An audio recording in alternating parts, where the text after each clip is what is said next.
وضرب لنا مثلا ونسي خلقه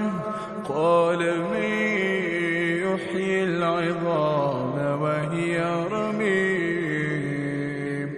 قل يحييها الذي أنشأها أول مرة وهو بكل خلق عليم الذي جعل لكم من الشجر الأخضر نارا فإذا أنتم منه توقدون أوليس الذي خلق السماوات والأرض بقادر على أن يخلق مثلهم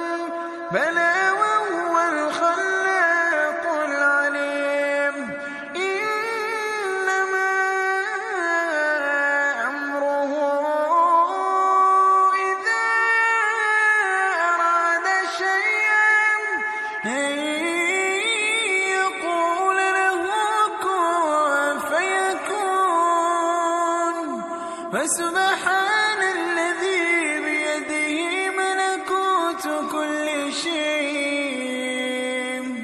فسبحان الذي بيده ملكوت كل شيء وإليه ترجعون.